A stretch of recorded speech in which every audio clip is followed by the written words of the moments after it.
The Senate has left Washington until at least May 4th. The Constitution provides a mechanism for the president to fill positions in such circumstances. The recess appointment, it's called. The Senate's practice of gaveling into so-called pro forma sessions where no one is even there has prevented me from using the constitutional authority that we're given under the recess provisions. The Senate should either fulfill its duty and vote on my nominees, or it should formally adjourn so that I can make recess appointments. We have a tremendous number of people that have to come into government, and now more so than ever before because of the virus and the problem. We have to do it, and we have to do whatever we have to do. They've made it very, very difficult to run government. I don't think any administration has done anywhere near what we've done in 3.5 years. But every block, every week, they put up roadblocks. Whether it's Russia, or whether it's impeachment hoax, or whatever it may be, it's always roadblocks and a waste of time. If the House will not agree to that adjournment, I will exercise my constitutional authority to adjourn both chambers of Congress. The current practice of leaving town while conducting phony pro forma sessions is a dereliction of duty that the American people cannot afford during this crisis. It is a scam, what they do.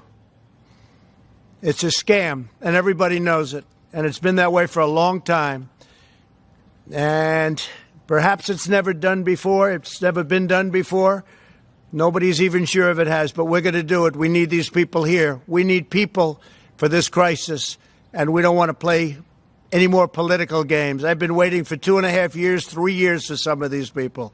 And they're great people. They left law firms. They left jobs. You mentioned the possibility of adjourning both chambers of Congress. Could you explain what you meant by that, sir? Very simple. If they don't act on getting these people approved that we need, we need them anyway, but we especially need now because of the pandemic, we are going to do something that will be something I'd prefer not doing, but which I should do, and I will do if I have to. Just for posterity, I feel like I should note that Republicans called Obama a dictator because he wanted to make sure all Americans had access to health care, and yet in the last few days, Trump has proclaimed that he has, quote, total power over the states, and is now suggesting that he can basically dissolve the United States Congress so he can lead the government unilaterally, and it is crickets on the right. What Trump is claiming he'll do is to adjourn Congress if lawmakers don't approve his nominees. He's referencing Article 2, Section 3 of the Constitution, which does give the president some power to adjourn Congress, but only under specific circumstances.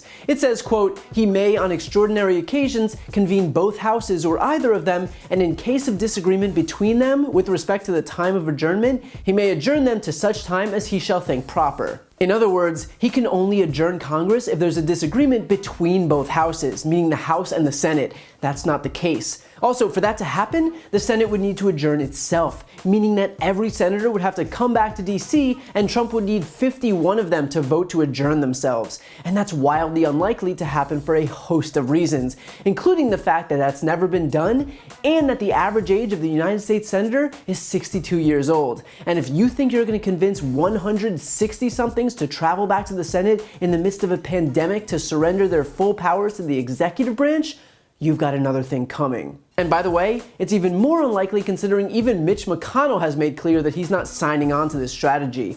And if Trump can't get McConnell to sign on, then he's just embarrassing himself with every passing second that he clings on to this idea.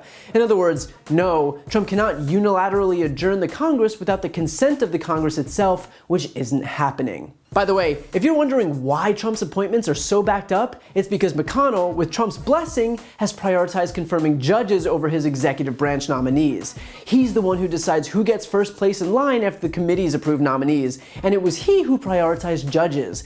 Why? Because a Senate-confirmed executive political appointee serves 8 years max, while a Senate-confirmed judge serves for life. And so in his desperation to redraw the federal judiciary, he left Trump short on political appointees. So if Trump has positions that aren't filled, he can take that up with the guy whose job it is to fill them. I do also have to mention one more point here because it's just that important. Now, Congress is currently in recess until May 4th, but is still operating what's known as pro forma sessions, where any lawmaker can object to a motion, something that prevents the president from pushing through vacancy appointments, a process that Trump criticized as phony.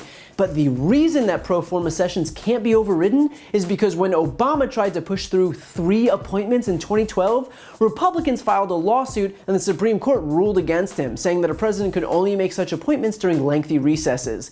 In other words, Trump has his own party's obsessive obstructionism of Obama to thank for the issues that he's facing now. Now look, will Trump try and unilaterally adjourn Congress? Probably not. It may be just another distraction to turn our attention away from his own mishandling of the crisis and force us to argue about the constitutionality of some obscure step ahead. But the point is that he thinks he can, that he has an attorney general who would set the Constitution on fire if Trump said the word, a Republican caucus in Congress who would line up to appear on cable shows to explain how checks and balances aren't actually that important, a Supreme Court that's already steeped in 5-4 rulings, and conservative media that would try and lobby to end term limits altogether. Because every time we think that there's no way he'd do something so dangerous, we end up with kids locked in cages on the southern border and an exploded deficit so that billionaires could get a tax cut, and we're inches away from war with Iran, and so on. The point is that Trump will continue to try and consolidate power, and his party will be too collectively spineless to speak out against it. So if you like America without a king, then regardless of your party, you might want to vote him out of office while you still can.